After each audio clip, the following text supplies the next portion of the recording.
रात के 2 बजे, Nathula pass. Temperature -18 degree. Duty पर तैनात एक यंग सोल्जर अचानक सो गया। अगले ही पल उसकी नींद एक थप्पड़ से टूटी। सोल्जर डर के उठ गया। देखा कोई नहीं, अकेला था बिल्कुल, पर उसके गाल पर एक लाल निशान था। सुबह जब वो अपने सीनियर ऑफिसर को बताया तो ऑफिसर ने मुस्कुराकर कहा, बाबा ने जगाया होगा, ड्यूटी पर सोते हो। सोल्जर ने पूछा, कौन बाबा? ऑफिसर ने कहा, बाबा हरभजन सिंह जी, वो यहां हर वक्त देखते हैं। ये कोई एक इंसिडेंट नहीं है, ये ऐसे हजारों वाकयात हैं जो पिछले 57 सालों से इस बॉर्डर पर सोल्जर्स एक्सपीरियंस करते आ रहे हैं। नाथुला पास, भारत चाइना सीमा, 14,000 फीट की ऊंचाई। यहां एक ऐसी प्रेजेंस है जिसे हर सोल्जर महसूस करता है, जिसे चाइनीज आर्मी भी मानती है, जिसे लोकल्स वर्शिप करते हैं। ये डॉक्यूमेंट्री है बाबा हरभजन सिंह जी की कहानी, एक 22 साल के उस सिपाही की जिसने 1968 में शहादत प्राप्त की, पर अपनी सेवा आज तक नहीं छोड़ी। 30 अगस्त 1946, ब्रिटिश इंडिया का दौर। पंजाब का सदराना गांव, जो आज पाकिस्तान में है। एक सिख परिवार में माता अमर कौर के घर एक बेटे का जन्म होता है। नाम रखा जाता है हरभजन सिंह। देश का विभाजन, खून, आग, बर्बादी। परिवार ने सब कुछ छोड़ा, नया घर बनाया, कूका गांव, कपूरथला, पंजाब। पार्टीशन के जख्म हरभजन सिंह जी के दिल में एक इरादा बन गए, मुझे इस देश की रक्षा करनी है।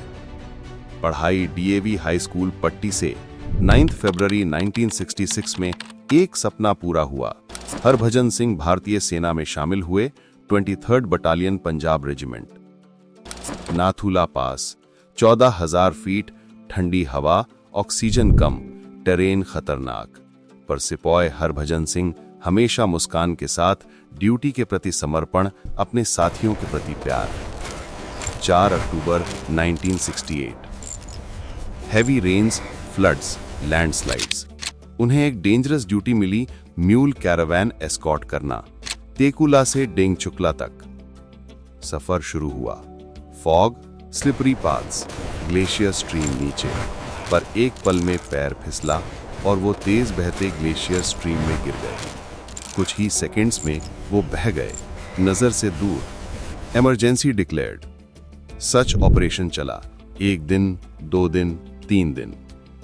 कोई ट्रेस नहीं, कोई बॉडी नहीं, और रूल्स के मुताबिक उन्हें डिजर्टर डिक्लेयर कर दिया गया। पर चौथे दिन की रात उनके दोस्त सिपाही प्रीतम सिंह को एक सपना आया। सपने में हरभजन सिंह प्रत्यक्ष हुए और कहा, मेरा शरीर वहां है, मुझे वहीं अंतिम संस्कार देना, वहीं समाधि बनाना, मैं यहां से हमेशा रक्षा करूंगा।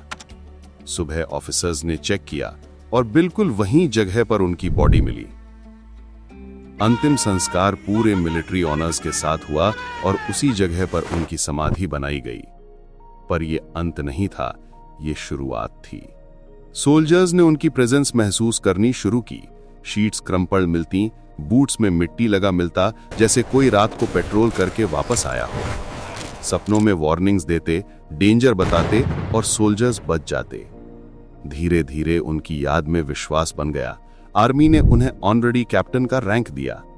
उनका कमरा रोज साफ होता, यूनिफॉर्म प्रेस होती, बूट्स पॉलिश होते, खाना रखा जाता।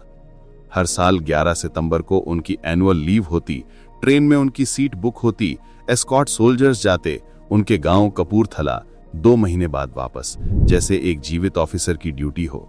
और सबसे हैरान करने वाली बात, चाइनीज आर्मी भी बाबा जी को मानती है। फ्लैग मीटिंग्स में उनके लिए एक चेयर खाली रखी जाती है। चाइनीज सोल्जर्स ने भी कहा है, उन्होंने बाबा जी को सफेद घोड़े पर देखा है। उनके लिए कभी कोई गलत बात नहीं करते, क्योंकि उन्हें पता है बाबा जी देख रहे हैं।